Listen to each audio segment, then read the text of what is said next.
সুবহানাল্লাহ সুবহানাল্লাহ।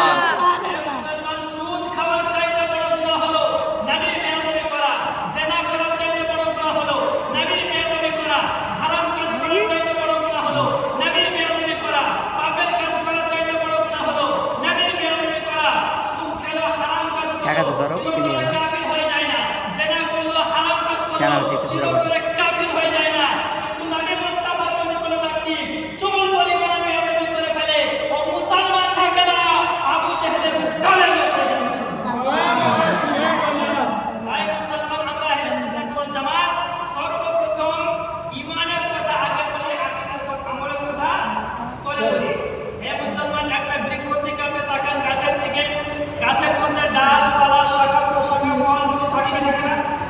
থাকে আর গাছের নিচে থাকে কি থাকে জল থাকে মূল থাকে এটাই হচ্ছে গাছের আসল।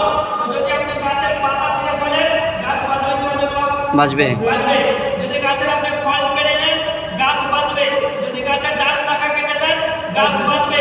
যদি গাছের ডাল পাতা শাখা প্রশাখা ফল ফুল সব কেটে যদি আপনি জড়কে কেটে দেন ওই গাছ কিন্তু মরে যাবে। আল্লাহ পাক নামাজ রোজা হজ ওয়া যাকাতকে ঈমানের দীক্ষার কোনটা শাখা কোনটা প্রশাখা কোনটা ফল ফুল বানিয়েছে আর মুহাম্মদ রাসূলুল্লাহকে ঈমানের দীক্ষার আল্লাহ জড় বানিয়েছে। সুবহানাল্লাহ।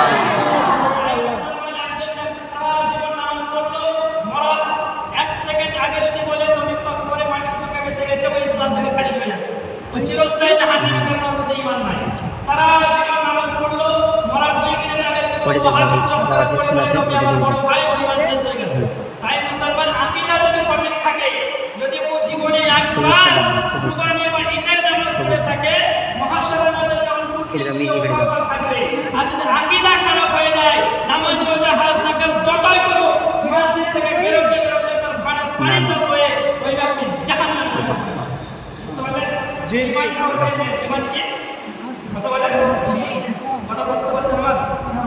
আপনাদের ইসলাম বর্তমান পরিস্থিতি অনুযায়ী বক্তব্য রাখছেন আপনারা বয়স্ক হয়ে গেছেন আপনাদেরকে হুকুমরা করতে পারবে না কিন্তু আপনাদের পরে ছেলেমেয়ে আছে তাদেরকে বাঁচতে পারছি।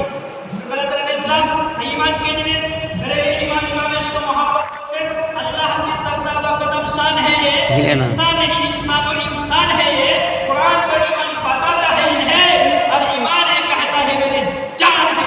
সুবহানাল্লাহ সুবহানাল্লাহ। जबर जाने হলো নবী মুহাম্মদ রাসূলুল্লাহ।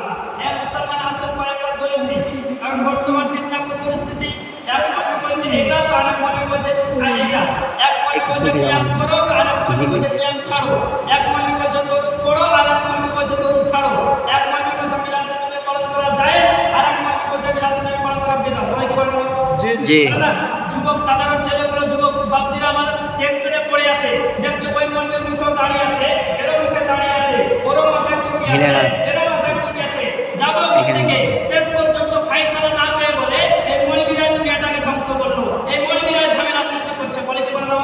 জি মুসলমান আপনাদেরকে বলতে তো এই মৌলবীরা ঝামেলা লাগিয়েছে কিন্তু আপনাদের কিছু দায়িত্ব আছে যে দায়িত্বকে আপনি পালন করেননি বলে এই মৌলবীরা এত বড় ঝামেলা করার সুযোগ পেয়েছে। আর বর্তমান মৌলবীর মধ্যে ঝামেলা থাকতে পারে কি পারে না? হ্যাঁ বর্তমান মৌলবীর কথা বলতে পারে কি পারে না? কিন্তু বলেন তো বাবজি আমার নবীর কথাকে ভুল হতে পারে না? আমার কর্ম কি ভুল হতে পারে? আমার নবীর অ্যাক্টিভিটি কি ভুল হতে পারে? আমার নবীর অ্যাকশন কি ভুল হতে পারে? পারে না।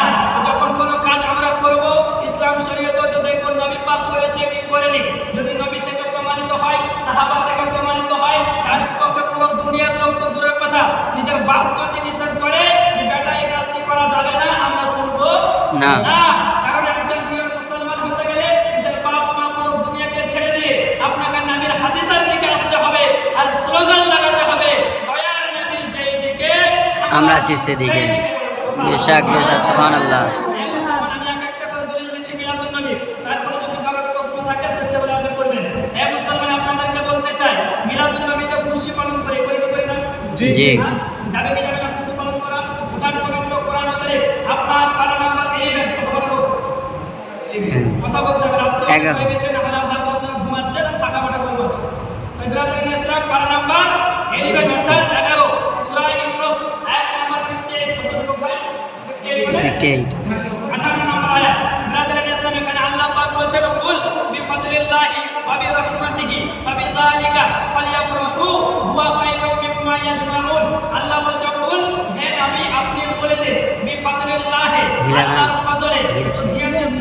কারণ আমার বক্তব্যতে আমি কিসসা কাহিনী বলছি না, নবী পাকের হাদিস বলছি, বলেন সুবহানাল্লাহ। অরিজিনাল যে নবী পাকের হাদিস, আল্লাহ কোরআনের আয়াত, সেটা আপনার কাছে আমি ট্রান্সলেশন করে আপনার কাজ পর্যন্ত পৌঁছে দিচ্ছি। এরপরে যদি কেউ ঈমান নষ্ট করতে আসে, ঈমানটা বাঁচানোর দায়িত্ব আপনার।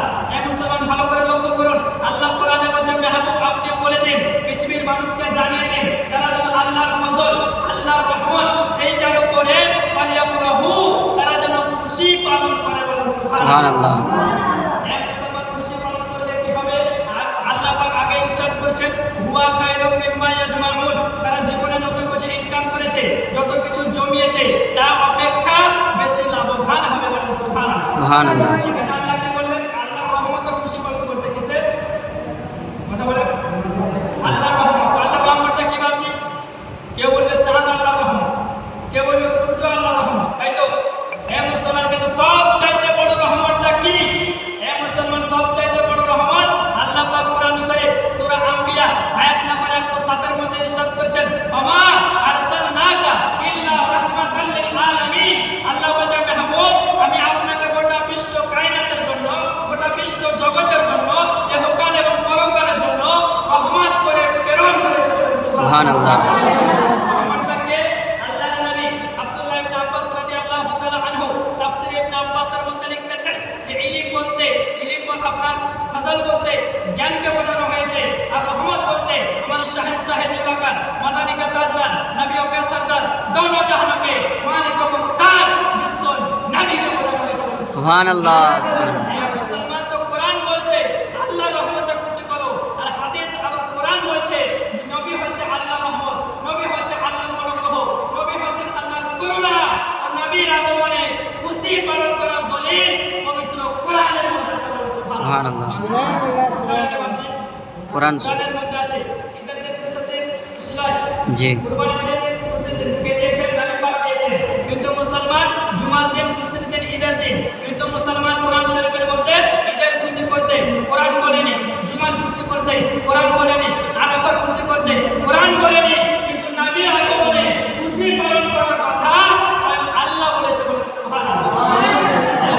আপনাদেরকে বলতে চাই, খুশি পালন করা যাবে কি যাবে না? মুসলমান একটা হাদিস শোনাচ্ছি, এই হাদিস থেকে প্রমাণিত হবে নবীর মিলাদুন নবীতে আপনারা কত আসামে মেহফিল করেছেন, সব কিছু ছেড়ে আপনার আল্লাহ রাসূলের মহব্বত এখানে আসছেন। এই মুসলমান আপনাদের এই চারটা হাদিস শোনাবো, দিল খুশ হয়ে যাবে। নবীর মিলাদ করেছেন, তার লাভটা কি হবে? এই মুসলমান এই হাদিসটা ভালো করে শুনে, নবীর মিলাদুন নবীতে খুশি হলে, আরে মুসলমান তো মুসলমান, যদি কোনো বেঈমান কাফিরও খুশি পালন করে, তার জন্য কিছু লাভ আছে, সুবহানাল্লাহ। সুবহানাল্লাহ। বুখারী শরীফ দ্বিতীয় খণ্ড 764 পৃষ্ঠা, কত পৃষ্ঠা বলছি? 764 পৃষ্ঠা, হাদিস নাম্বার 5101। এই যুবক ভাইদের বলবো হাদিস নাম্বারটা মুখস্থ করেন, কারণ কিছু নামাজ আমি বেরিয়েছে, কোন কিতাবে আছে, এই তো কয়েকটা আছে, এই তো কয়েকটা আছে। আহলে হাদিসের অ্যাপ, যদি কোনো নামাজ আমি আপনাকে বলে চলবে না, ওকে বলবেন তোমাদের এই অ্যাপ আল হাদিসের হাদিস নাম্বার 5101। কত নাম্বার হাদিস? 5101।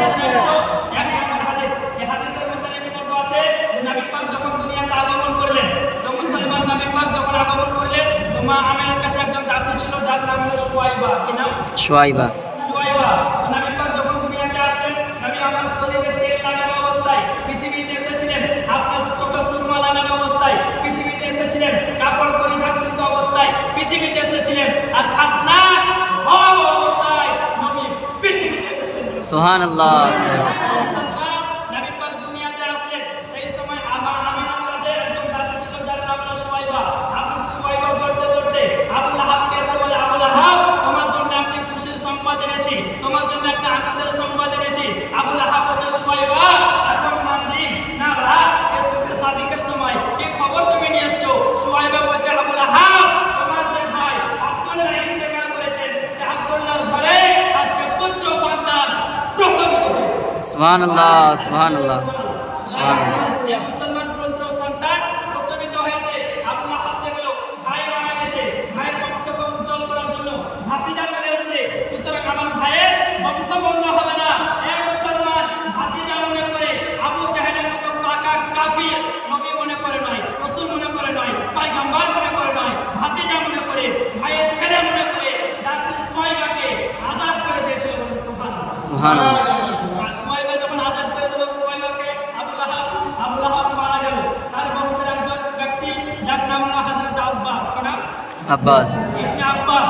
হে মুসলমান, জিজ্ঞাসা করছে, স্বপ্নে দেখছে, ভাইকে স্বপ্নে দেখছে, বলছে আবু লাহাব তুমি যে মারা গেছো তো কবরে কেমন অবস্থায় আছো? কেমন অবস্থায় আছো? বুঝতে পারছেন তো? মানে নবীর গুস্তাখি করে গেছে, এর ধারণা যে জাহান্নামে আছে। যেই নবী বিয়াদবি করবে তার ঠিকানা জাহান্নাম। তাই ইমাম ইশক মুহাম্মদ বলছেন তুঝসে আর জান্নাত সে क्या मतलब वहां भी दूर हो हम रसूलुल्लाह के जन्नत रसूलुल्लाह के সুবহানাল্লাহ। আবু লাহাবকে জিজ্ঞাসা করা হলো তুমি কবরে কেমন অবস্থায় আছো? আবু লাহাব বলছে ভাই যেই দিন থেকে আমার ইন্তেকাল হয়েছে আমি বিশাল কষ্টের মধ্যে আছি। 24 ঘন্টা কবরে আমার আগুন জ্বলছে। তবে শোনো, ভাতিজা মুহাম্মদের আগমনের খুশিতে যে দাসী সুয়াইবাকে শাহাদাত উম্মিয়ে দিয়ে আযাদ করেছিলাম, সোমবারের দিন এই আঙ্গুল দিয়ে পানি বের হয়, যখনই আমি মুখে লাগে খুশি আমার কবরে আযাব হালকা হয়ে যায়। সুবহানাল্লাহ, সুবহানাল্লাহ। কোরআন শরীফের মধ্যে আছে কোন কাফিরের আযাব আল্লাহ কমতি করে না। কি করে না? কমতি করে। কমতি করে না। তো নবী মিলাদুন নবীতে খুশি পালন করেছে আবু লাহাবের মতো পাকা কাফির ভাতিজা মনে করে খুশি পালন করেছে। তাই তার কবরে আযাব যদি হালকা হয়, আমরা আহলে সুন্নাত ওয়াল জামাত নবী মনে করে, রাসূল মনে করে, পয়গম্বর মনে করে সেই মহানবীর আগমনে খুশি হয়ে যখন মিলাদ করব, জুলুস করব, বাড়ি ঘর মাদ্রাসাকে নবীর আগমনে লাইটিং করব, আমাদের কবরের আযাবকে আল্লাহ বন্ধ করে দেবে। সুবহানাল্লাহ। কাফির যদি হয় আমরা বলবো না, অতটা পাক্কা কাফির, সে যদি উপকার পায় আমরা আশিকের রাসূল হয়ে নবীর জাহান্নামওয়ালা হয়ে নবীর দিওয়ানা হয়ে যদি মিলাদুন নবী পালন করি তো আমাদের কবরে আযাবকে আল্লাহ অবশ্যই বন্ধ করে দেবে। সুবহানাল্লাহ। এই মুসলমান তো খুশি পালন করা কি প্রমাণিত হলো? এবার মুসলমান শুনেন, নবী যখন দুনিয়াতে আগমন করেন, হে মুসলমান সেই সময় আকাশের পাখিগুলো এক অপরের পাখিকে সুসংবাদ দিচ্ছিল যে আজকে আমাদের দো জাহানের বাদশা নবী দুনিয়াতে আগমন করেছেন। হে মুসলমান, সমুদ্র এক কিনারার মাছ অপর কিনারার মাছকে সুসংবাদ দিচ্ছিল আজকে রহমতুল লিল আলামিন চলে এসেছেন। হে মুসলমান, গাছগাছালি মা আমিনার বাড়ি থেকে ঝুঁকে গেছেন। আপনার আসমানের চন্দ্র এবং সিতারাগুলো আপনার খাসাইসে কুবরা কিতাবের মধ্যে ইমাম সুয়ুতি হাদিস উল্লেখ করেছেন আসমানের চন্দ্র এবং সূর্য জমিনের দিকে নামতেছিল। মা আমিনার ফাতিমা বলছেন এত নিচে চলে আসলো আমি ভাবলাম হয়তো আব্দুল্লাহর ঘরের উপরে পড়ে যাবে, কিন্তু আব্দুল্লাহর ঘরের সামনে চন্দ্র এবং সূর্য লটকে গেল। বলেন সুবহানাল্লাহ। সুবহানাল্লাহ। হে মুসলমান, এক কথায় নবীর আগমনে সারা দুনিয়া আনন্দিত। সারা দুনিয়া কি আনন্দিত, আনন্দিত, খুশি। কিন্তু একজন কান্না করতেছিল, একজন পাগলের মতো ছুটাছুটি করতেছিল, একজন তার চোখ ফুলে গেছিল, তার নাক ফুলে গেছিল, সে বিকট আওয়াজে কান্না করতেছিল নবীর আগমন দিবসে। তার নাম কি জানেন ভাই? ইবলিস। হ্যাঁ, সঠিক উত্তর দিয়েছে। আর জবাবও সহিহুন। আরে সঠিক উত্তর দিয়ে দিয়েছে। বলেন সুবহানাল্লাহ। সুবহানাল্লাহ। তার নাম হলো জানেন ইবলিস। কি নাম? ইবলিস। ইবলিস শয়তান, খবিস, মারদুদ, মালাউন। সারা পৃথিবী নবী আগমনে খুশি, আল্লাহ খুশি, ফেরেশতা খুশি, আসমান খুশি, জমিন খুশি, সমস্ত কিছু খুশি।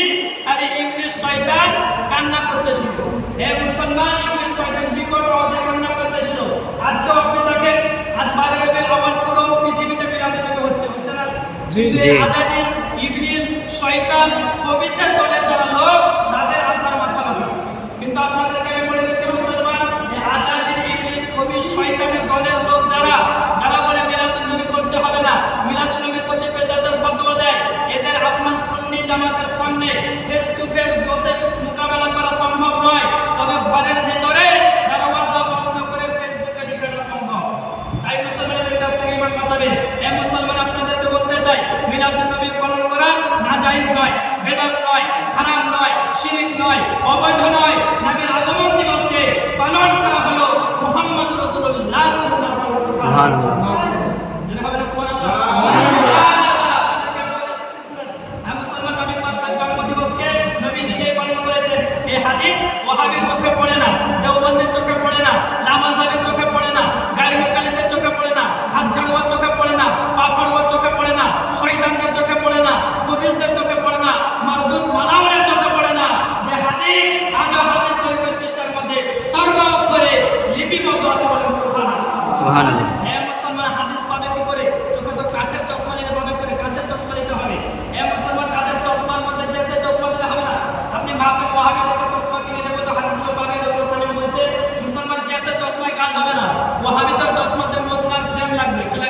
মদিনার প্রেম। মদিনার প্রেম লাগবে, বগদাদের কাঁচ লাগবে, আজমিরের গিলাস লাগবে, আর বেরেলি শরীফের পাওয়ার লাগবে।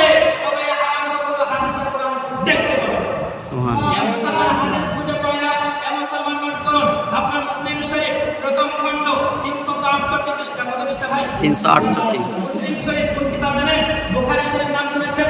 বুখারী পরে পরে জানেন তার নাম হলো মুসলিম শরীফ। সিয়াসত তার 6টি কিতাবের মধ্যে একটি কিতাব। দেওবন্দি বলেন, সুন্নি, ওয়াহাবি যেই বলেন না কেন, এই কিতাব না পড়লে তো বলবি ভাই না। এই মুসলিম শরীফ প্রথম খণ্ড 368 পৃষ্ঠা, লাইন নাম্বার 4-5 এর মধ্যে মাজলিস বরকতের ছাপ, সেই হাদিসখানা মিশকাতুল মাসাবি, সকলে হাদিসটি পড়াশোনা করে। মিশকাতুল মাসাবি প্রথম খণ্ড 179 পৃষ্ঠা, লাইন নাম্বার 11 এর মধ্যে লিপিবদ্ধ আছে। আন আবি কাতাদাতুল আনসারী রাদিয়াল্লাহু তাআলা আনহু সুইলা রাসূলুল্লাহ সাল্লাল্লাহু আলাইহি ওয়াসাল্লাম আন সাওমিল ইসনাইন ফাকালা ফীহি উলিদতু ওয়া ফীহি উনজিলা আলাইয়া সুবহানাল্লাহ। সুবহানাল্লাহ। এই মুসলমানের হাদিসের মধ্যে আবু কাতাদা আনসারী রাদিয়াল্লাহু তাআলা আনহু থেকে বর্ণিত যে রাসূল পাক সাল্লাল্লাহু আলাইহি ওয়াসাল্লামকে সাহাবায়ে কেরাম জিজ্ঞাসা করলেন, ইয়া রাসূলুল্লাহ, ইয়া হাবিবাল্লাহ, আপনি সোমবারের দিনে রোজা কেন রাখেন? বলেন সুবহানাল্লাহ। এই মুসলমান সোমবারের দিনে রোজা রাখতেন, কারণ যদি কোনো ব্যক্তি সুস্থ শরীর কিন্তু রমজান মাসে রোজা রাখে না, লোক আশ্চর্য হবে না? বা রমজান মাসের বাইরে যদি কেউ রোজা রাখে তাও মানুষ আশ্চর্যিত হবে। নবী পাক প্রত্যেক সোমবারে রোজা রাখতেন। তো সাহাবায়ে কেরাম বলেন, ইয়া রাসূলুল্লাহ, আপনি অন্যান্য দিন রোজা রাখেন না, কিন্তু সোমবারের দিনটা আপনি রোজার দ্বারা কেন পালন করেন? সাহাবায়ে কেরাম জিজ্ঞাসা করলেন। নবী পাক বলছেন, ও আমার সাহাবী, তোমরা জানতে চাও আমি সোমবারের দিনটাকে রোজার দ্বারা কেন পালন করি? তো জেনে নাও। রাসূল পাক বলেন, ফীহি উলিদতু ওয়া ফীহি উনজিলা আলাইয়া। ও আমার সাহাবী, শুনো, এই সোমবারের দিনে আমার জন্ম হয়েছে, এই সোমবারের দিনে আমার মিলাদ হয়েছে, তাই আমার মিলাদের খুশিতে আমি নিজেই রোজা রাখি। বলেন সুবহানাল্লাহ। সুবহানাল্লাহ। মুসলমান নবী নিজের জন্মদিবস পালন করেছে কি করে দেবেন? কি প্রমাণিত করেছে কি করেনি? করেছেন। এই হাদিস থেকে কি বোঝা গেল? এই হাদিস থেকে দেওয়া পাওয়া গেল, সংবিধান পাওয়া গেল, কানুন পাওয়া গেল। আপনার এই হাদিস থেকে এটাই প্রমাণিত হলো যে নবী নিজের জন্মদিবস পালন করে বুঝিয়ে দিয়েছেন যে তোমরাও নবী পাকের মিলাদুন নবীকে পালন করো। বলেন সুবহানাল্লাহ। সুবহানাল্লাহ। নবী পাকের আগমনের দিন, ঐতিহাসিক দিন, ঐতিহ্যবাহী দিন, স্মরণীয় দিন, করণীয় দিন, যেই দিন আমাদের বিশ্ব নবীর আগমনের দিন। বলেন সুবহানাল্লাহ। সুবহানাল্লাহ। কোরআন শরীফ 13 পারা সূরা ইব্রাহিম আয়াত নাম্বার 5 এর মধ্যে রব্বুল আলামিন বলেন, ফাযাক্কিরহুম বিআইয়ামিল্লাহ, মাহবুব তাদেরকে আপনি আল্লাহর দিনসমূহ স্মরণ করিয়ে দিন। তো আল্লাহর দিনসমূহের মধ্যে একটি দিন হলো আমার নবীর আগমনের দিন। সুতরাং হাদিস কোরআন থেকে বোঝা গেল নবীর আগমন দিবস পালন করা জায়েজ, জায়েজ, জায়েজ। সুবহানাল্লাহ। এই মুসলমান ভাই, ওয়াহাবি তো প্রশ্ন এতে তো দলিল হাদিস কোরআন নাই, মানুষ তো গুমরাহ করবে। নবী তো রোজা রাখতেন, তো তোমরা তো রোজা রাখো না, তোমরা মানুষকে খাওয়া দাওয়া করো, তোমরা জলসা করো, প্রশ্ন করে কি করে না? তারপরে জুলুস করি, গুলি লাগবে কি লাগবে না?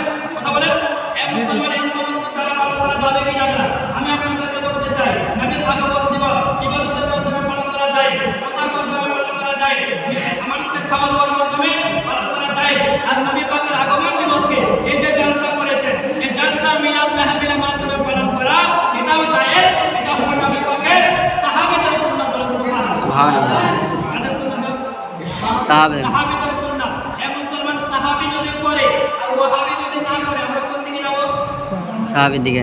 সাহাবীর দিকে যাব। কারণ মিলাদুন নবী সাহাবায়ে কেরাম করেছে, ওয়াহাবী করেনি। তাই আমরা সাহাবীকে মানবো, ওয়াহাবীকে মানবো না। না। এই মুসলমান সাহাবী করেছে কোন কিতাবে আছে? এটা নাসাই শরীফ, এটাও সিয়াসতের মধ্যে একটি কিতাব।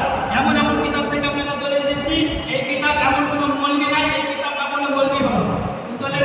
মৌলবি হতে গেলে এই কিতাব পড়তেই হবে। এটা নাসাই শরীফ, আপনার দ্বিতীয় খণ্ড 264 পৃষ্ঠা, হাদিস নাম্বার 5441। কত নম্বর হাদিস? 5141। 5441 হাদিস নাম্বার 5441, পৃষ্ঠা number, line number 17, 18, 19, 20। Print Zakaria book depot word of India ছাপ, সেম হাদিস খানা সুনান নাসাই, হাদিস নাম্বার 5426 এর মধ্যে লিপিবদ্ধ আছে। সেম হাদিস খানা মুসলিম শরীফ, হাদিস নাম্বার 2701 এর মধ্যে লিপিবদ্ধ আছে। আরো অসংখ্য কিতাবের মধ্যে হাদিসটি আছে। এই হাদিসের মধ্যে আবু সাঈদ খুদরি থেকে বর্ণিত হযরত মুআবিয়া রাদিয়াল্লাহু তাআলা আনহু বলেন, ক্বালা মুআবিয়া আন্না রাসূলুল্লাহ সাল্লাল্লাহু আলাইহি ওয়াসাল্লাম খারাজা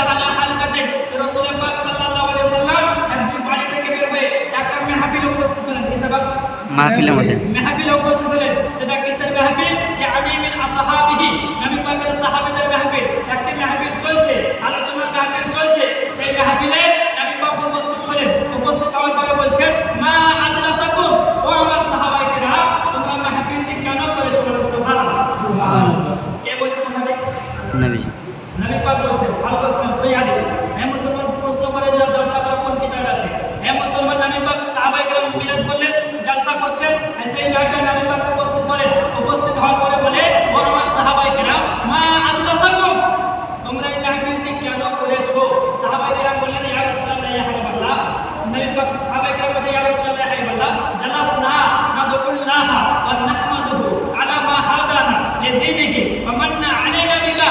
ইয়া রাসূলুল্লাহ, ইয়া হাবিবাল্লাহ, আমরা মেহফিলটি করেছি এই জন্য যে আল্লাহ পাক আমাদেরকে দুইটি বড় বড় জিনিস দিয়েছে। তার মধ্যে একটি হলো আমাদেরকে দ্বীন ইসলামের জন্য আল্লাহ হেদায়েত দিয়েছে, আর দ্বিতীয়টা হলো আপনাকে পাঠিয়ে আমাদের প্রতি বড় ইহসান করেছে।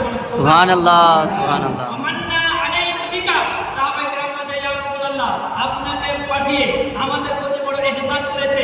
সেই ইহসানের শুকরিয়া আদায় করার জন্য, সেই ইহসানের শুকরিয়া আদায় করার জন্য সাহাবায়ে কেরাম জলসা করলেন। হে মুসলমান, নবী আল্লাহ সাহাবায়ে কেরাম বলেছেন, আপনাকে পাঠিয়ে ইহসান করেছে, নবীকে পাঠিয়ে ইহসান করেছে, সেই দিন আপনি মিলাদ করলেন। হে মুসলমান, নবীকে আল্লাহ মুমিনদের মধ্যে আপনার কবে পাঠিয়ে ইহসান করলেন? কবে পাঠিয়ে ইহসান করলেন? কোরআন শরীফ সূরা আলে ইমরান আয়াত নম্বর 164, সূরা আলে ইমরান আয়াত নম্বর 164 এর মধ্যে আল্লাহ তাআলা ইরশাদ করেন, লাকাদ মান্নাল্লাহু আলাল মুমিনিনা ইয বা'আথা ফীহিম রাসূলা মিন আনফুসিহিম, নিশ্চয় আল্লাহ তাআলা মুমিনদের প্রতি বড় ইহসান করেছে সেই দিন যেই দিন আল্লাহ তাআলা তাদের মধ্যে নবীকে পাঠিয়েছেন। সুবহানাল্লাহ। তো নবীকে পাঠিয়ে আল্লাহ সাহাবীদের প্রতি, মুমিনদের প্রতি বড় ইহসান করেছে। আর এই ইহসানের শুকরিয়া আদায় করার জন্য সাহাবায়ে কেরাম কি বললেন? মেহফিল করলেন, মেহফিল করলেন। নবী পাক দেখলেন যে কি বললেন? ওয়াহাবিদের মতো কি বললেন? বেদাত, শিরক, হারাম, চলবে না, তোমরা জাহান্নামে যাবে। বরং আমার নবীর মুখের ভাষা শুনেন, অরিজিনাল হাদিস মুসলমান। নবী পাক বলেছেন, ও আমার সাহাবায়ে কেরাম, তোমরা কি এই জন্য আল্লাহি মা আদরাসাকুম ইল্লা তালিক, ও আমার সাহাবায়ে কেরাম, তোমরা কি কসম করে বলতে পারবে যে তোমরা এই জন্য মেহফিলটি করেছো আমার আগমনের খুশিতে? সাহাবায়ে কেরাম বলে, ইয়া রাসূলুল্লাহ, আল্লাহি মা আদরাসানা ইল্লা তালিক, আমরা আপনার খুশিতে এই মেহফিলটি করেছি। বলেন সুবহানাল্লাহ। রাসূল পাক বললেন, ক্বালা আমা ইন্নী লাম আস্তাহলিকুম তুহমাতান লাকুম ওয়া ইন্নামা আতানি জিবরাঈল আলাইহিস সালাম ফাআখবিরনি আন্না আল্লাহ আযজা ওয়া জাল্লা ইউবাহি বিকুমুল মালায়েকা। সুবহানাল্লাহ। রাসূল পাক বলছেন, ও আমার সাহাবী শুনো, তোমরা যখন আমার খুশিতে মেহফিলটি করেছো, আমার খুশিতে তোমরা জলসাটি করেছো, ও আমার সাহাবায়ে কেরাম শোনো, তখন জিবরিল আমিন এসে আমাকে সুসংবাদ দিলেন, এই মেহফিলে যতজন মানুষ অংশগ্রহণ করেছে প্রত্যেকের নাম ধরে ধরে তাদের প্রশংসা আল্লাহ ফেরেশতাদের মধ্যে করে। সুবহানাল্লাহ, সুবহানাল্লাহ। কত ভাগ্যবান বাবা। নবী পাক বলেন, সাহাবায়ে কেরাম যারা আমার নবীর আগমনে মেহফিল করে জলসা করে, তাদের প্রশংসা ফেরেশতাদের মধ্যে আল্লাহ করে। হে বলুন তো মুসলমান, আপনার ইমাম সাহেব যদি কারোর প্রশংসা করে তাকে ভালো লাগবে না খারাপ? ভালো লাগবে না? গ্রামের ইমাম সাহেব প্রশংসা করছে, খুশি হবে। যদি আপনার মুখ্যমন্ত্রী কারো প্রশংসা করে, আরো খুশি হবে। আর যদি প্রধানমন্ত্রী কারো প্রশংসা করে, ওর আপনার সিনা চওড়া হয়ে যাবে, ওটা খুঁজে পাওয়া যাবে না। কখনো এই দেশে ঘুরে বেড়াবে যে বাপ তলা 14 গোষ্ঠী আপনার গ্রাম দেখেনি, প্রধানমন্ত্রী হলে ঘুরবে। আর ও যদি কারো নাম করে, সে খুশি হবে কেন? ও খুশি হবে। তো মুসলমান, কোনো প্রধানমন্ত্রী কারো প্রশংসা করলে সেই ব্যক্তি খুশি হয়, কোনো মুখ্যমন্ত্রীর প্রশংসা করলে সেই ব্যক্তি খুশি হয়। কিন্তু আল্লাহ নবীর হাদিস থেকে প্রমাণিত, যারা মিলাদুন নবীর মেহফিল করবে, যারা মিলাদুন নবীর জলসা করবে, তাদের প্রশংসা শুভেন্দু অধিকারী নয়, মমতা ব্যানার্জি নয়, নরেন্দ্র মোদী নয়, তাদের প্রশংসা মহান রব্বুল আলামিন করবে। সুবহানাল্লাহ।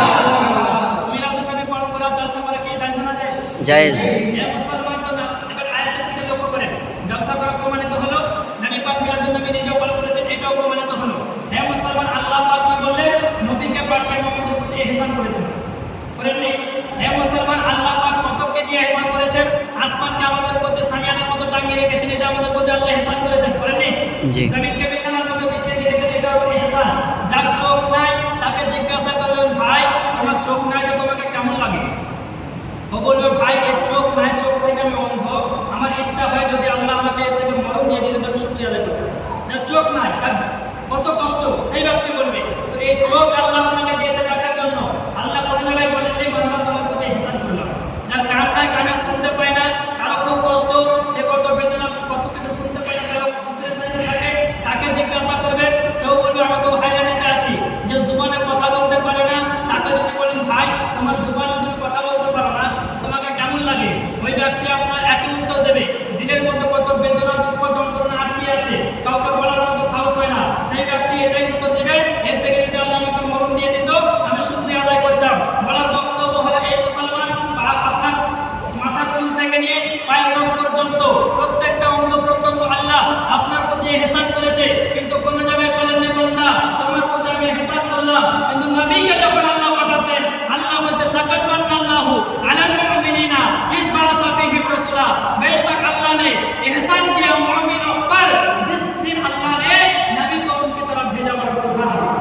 সুবহানাল্লাহ। হে মুসলমান, আরেকটা এখানে পয়েন্টের কথা মনে রাখেন, মিলাদুন নবী পরীক্ষার দলিল। হে মুসলমান, জগতের মানুষ দুই কোয়ালিটির হয়, এক খানেওয়ালা ভুলনেওয়ালা আর এক খানেওয়ালা ইয়াদ রাখনেওয়ালা। যে খেয়ে দিয়ে ভুলে যায় তাকে গাদ্দার বলা হয়। কি বলা হয়? গদ্দা।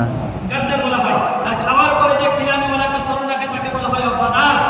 আল্লাহ পাক কি বললেন? আলাল মুমিনিনা ঈমান ওয়াল ওয়াফাদ। আল্লাহ বলেন যে সমস্ত মানুষের প্রতি নবীকে ইহসান করেছি। আল্লাহ বলছে ঈমানদারদের প্রতি নবীকে পাঠিয়ে ইহসান করেছি।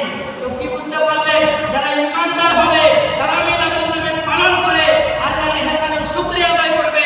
যারা গাদ্দার হবে তারা আল্লাহর ইহসান পাওয়ার পরে আল্লাহর শুকরিয়া আদায় করবে না, বেদাতের ফতোয়া দিবে। বুঝতে পারলেন কি? এবার চলে আসুন মুসলমান, অনেকে প্রশ্ন করে, কয়েকটা প্রশ্ন যুবক ভাই সোশ্যাল মিডিয়াতে এরকম প্রশ্ন আছে। কিছু আপনার বকরি নামে কিছু ছাগল বেরিয়েছে, জাহান নামে কুকুর ও বাঘ মা ঠিকভাবে চেনে না বেড়া টাকা, এরকম হারাম করা আপনার প্রশ্ন করে যুবকদেরকে আপনি সোশ্যাল মিডিয়াতে ছেড়ে মানুষের ইমানকে নষ্ট করছে। কি প্রশ্ন করে? হে মুসলমান, উত্তরগুলো শুনে নেন। বলবে মিলাদুন নবী তোমরা কেন পালন করো? নবী কি করেছেন? সাহাবায়ে কেরাম কি করেছেন? চার মাযহাবের কোন ইমাম কি করেছেন? এই প্রশ্ন করে কি করে না? বলে না? এভেলেবল প্রশ্ন সোশ্যাল মিডিয়াতে দেখতে পাচ্ছেন। আপনাকে বলবে তোমরা তো হানাফি, তো তোমরা মিলাদুন নবী পালন করছো, তোমাদের ইমামে আযম আবু হানিফা কি করেছেন? হে মুসলমান, উত্তরগুলো নিয়ে নেন। তার উত্তরে আমি বলবো বাবা যে মিলাদুন নবী যদি বলে ইমাম শাফি কি করেছেন, ইমাম মালিক কি করেছেন, ইমাম আহমদ বিন হাম্বল কি করেছেন, আমি ওই গাদ্দারদের উত্তর এটাই দেব, ইমামে আযম আবু হানিফা থাক, ইমাম শাফি থাক, ইমাম মালিক থাক, ইমাম আহমদ বিন হাম্বল থাক, পৃথিবীর সমস্ত ইমাম একদিকে মুহাম্মদ রাসূলুল্লাহ মিলাদুন নবী নিজেই পালন করেছে। বলেন সুবহানাল্লাহ। জনাব রাসূলুল্লাহ মুসলমান যদি বলে ইমামে আযম মিলাদুন নবী পালন করে নেয় তাই চলবে না, আমি তাকে উত্তর দেব আমার নবীর জামানায় মসজিদের মেহরাব ছিল না। কি ছিল না? তাহলে মসজিদের মেহরাবকে ভেঙে দিতে হবে, তাই তো? নবীর জামানায় ছিল না, কেন করব? আমার নবীর জামানায় পাক্কা মসজিদ ছিল না, ওয়াহাবিদের বলে যখন পাক্কা মসজিদ সব ভেঙে দাও। নবীর জামানা ছিল না, আমার নবীর জামানায় তিনতলা মসজিদ ছিল না, সেটাও ভেঙে দিতে হবে। এ মুসলমান, আপনাদেরকে বলতে চাই, তো যেটা নবীর জামানা ছিল না, মেহরাব নবীর জামানা ছিল না, সাহাবীর জামানা ছিল না, সেটা যদি জায়েজ হয়ে যায়, আরে মিলাদুন নবী ইমামে আযম আবু হানিফা না করুক, আমার নবী মুস্তাফা যেটা করেছে সেটাকে তো নাজায়েজ হতে পারে। কথা বলেন? সেটা নাজায়েজ হতে পারে। এ মুসলমান, শুনেন, মিলাদুন নবী পালন করার দলিল আপনাকে দিচ্ছি। আর এমন এমন ইমামের দলিল আপনাকে দেব যে ইমামকে সকলে মান্য করে। আমি যদি মিলাদুন নবীর কোনো হাদিস পড়ি, তারপরে আপনাকে পেশ করি, কালকে আপনাকে বলবে পড়ে যে নিজে একটা হাদিস বললো আর মিলাদুন নবীর উপরে ফিট করে দেবে। এমন এমন ইমামের আপনাকে হাওয়ালা দেবো যে ইমামকে পৃথিবীর সকলে মান্য করে। বলেন সুবহানাল্লাহ। এ মুসলমান, সর্বপ্রথম একটা প্রশ্ন শুনেন। আপনার বলবে যে মিলাদুন নবী যে প্রজেক্টে মানুষকে দিয়ে গুনাহ করা হয়, বলবে মিলাদুন নবী পালন করছো, মক্কা মদিনায় কি মিলাদুন নবী হয়? এই প্রশ্ন বলে না? কলকাতা সাইডে একটা দত্তপুকুরে তার কাটা মুমতাজুল ইসলাম নাম আছে, শুনেছেন? শুনেছেন যুবক ভাই? মুমতাজুল ইসলাম, ওকে আমি বলি মুমতাজ বেগম, তার কাটা মুমতাজুল। কেন বলে জানেন? মানে পুরো পৃথিবীতে লোক যদি 14% তার কাটা হয়, তার মধ্যে 13.5% তার কাটা ওই একাই। বুঝতে পারলেন? ওই এত ভুলভাল কথা বলে, ও আপনার ভুলভাল কথা কম্পিউটারে করে দেবে। ও দলিল কি দিচ্ছে ওটা আগে পেশ করে দিই। বলছে আমার বাড়ি পাইকপাড়া, কেমন না পাইকপাড়া, আমি কেমন, আমার স্ত্রী কেমন, আমার ছেলে মেয়ে কেমন, আমার পাইকপাড়া গ্রামের লোকের চাইতে আপনাদের বাংলাদেশের লোক বেশি জানবে, হ্যাঁ এখানকার লোক বেশি জানবে। লজিক কি দিচ্ছে? যে নবী আসে মক্কা মদিনাতে, মক্কা মদিনাতে মিলাদুন নবীর কোনো খবর নাই, ভারতের লোক জেনে নিল, সব ভণ্ডামি। বুঝতে পারছেন? হে মুসলমান, আপনি দুইটা নিলেন, মক্কা মদিনার উদাহরণ দেয়। আমি আপনাদেরকে বলতে চাই, বুকে হাত দিয়ে বলতে পারছি, মক্কা মদিনায় ইসলাম আসা 75 বছর হলো না 1500 বছর হলো? 1500 বছর। ইসলাম তো সেই দিন এসছে যেদিন আদম আলাইহিস সালাম দুনিয়াতে কদম রেখেছে। হে মুসলমান, 1500 বছর থেকে ইসলাম আছে। তো যদি 75 বছর থেকে মিলাদুন নবী না হয়, আর তার যুগ যুগ থেকে, হাজার বছর থেকে যদি মিলাদুন নবী হয়, তাহলে আপনি কি বলবেন? যুগ যুগ থেকে মক্কা মদিনায় ইসলাম ছিল না? কথা বলেন, ছিল না ইসলাম? ইসলাম তো ছিল। হে মুসলমান, আজকে 4 পাতা পড়া মৌলবি নয়, 5 লক্ষ হাদিসের হাফেজ, 10 লক্ষ হাদিসের হাফেজ, হাদিস হাতের মধ্যে চালাক না নিয়ে আপনার যেই বাড়িতে আমার নবী জন্মগ্রহণ করেছে সেই বাড়ির মধ্যে গিয়ে আপনার মিলাদ করে, ফাতিহা করে, একসঙ্গে জমা হয়ে শেষের বেলা কিয়াম করে তারা মিলাদুন নবীকে পালন করেছে। সুবহানাল্লাহ। আজকে আপনি কোন দিকে যাচ্ছেন? হে মুসলমান,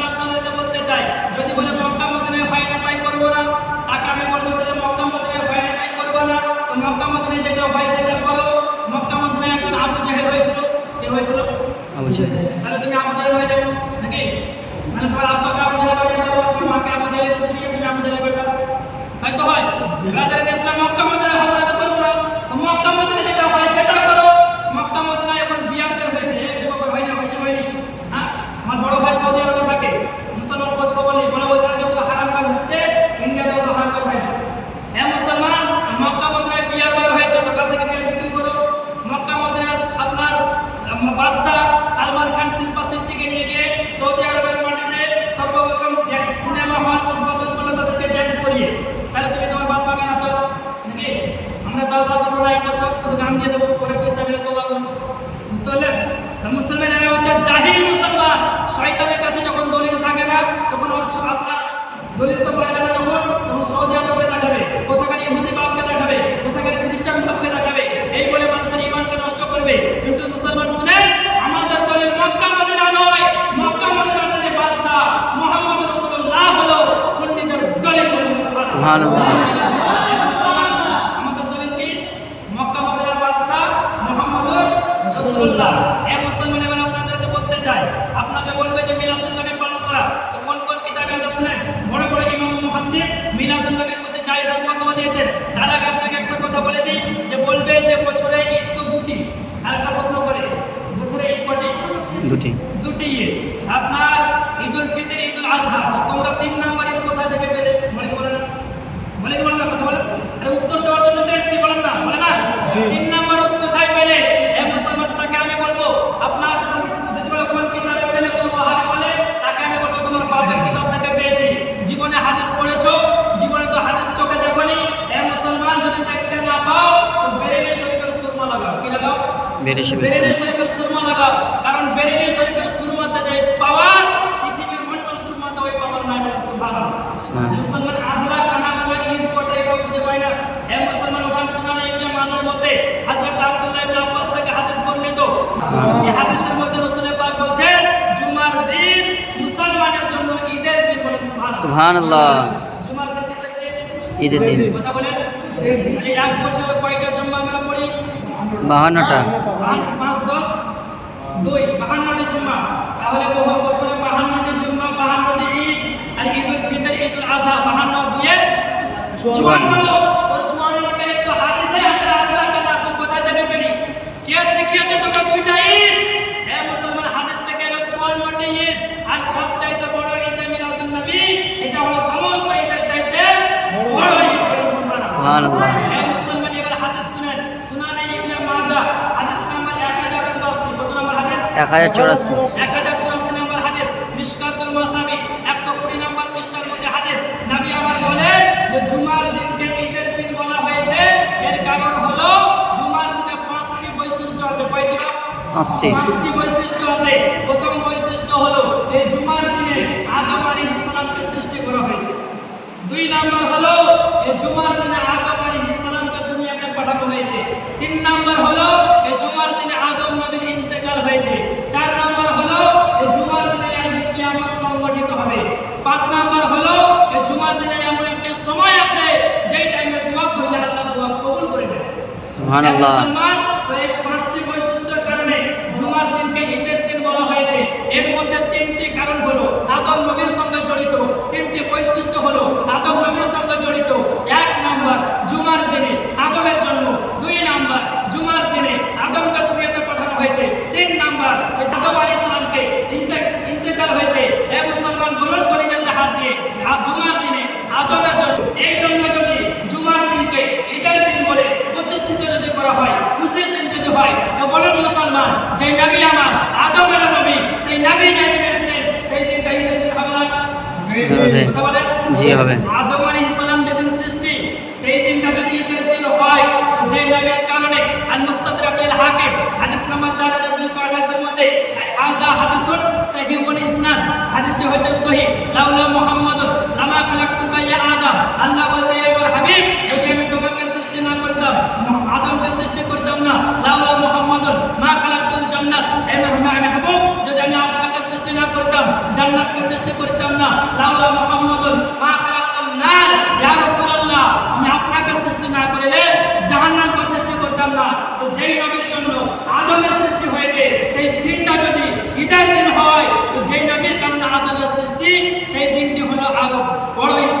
সুবহানাল্লাহ।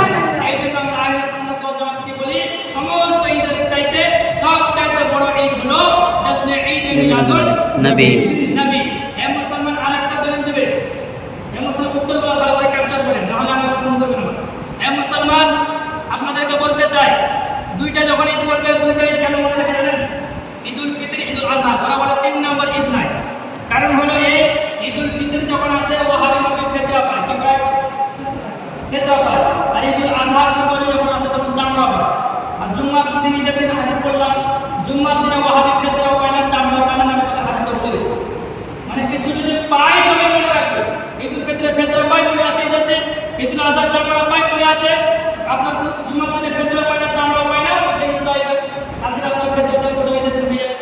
হ্যাঁ মুসলমান আপনাদেরকে বলতে চাই, আরেকটা লজিক দিবেন, ঈদুল ফিতরের নামাজ আছে, ঈদুল আজহার নামাজ আছে, ঈদ মিলাদুন নবী যারা মানিয়েছে তাদের নামাজ পড়ো। হ্যাঁ মুসলমান তার উত্তর আমি বলবো জুমার দিন কিসের দিন?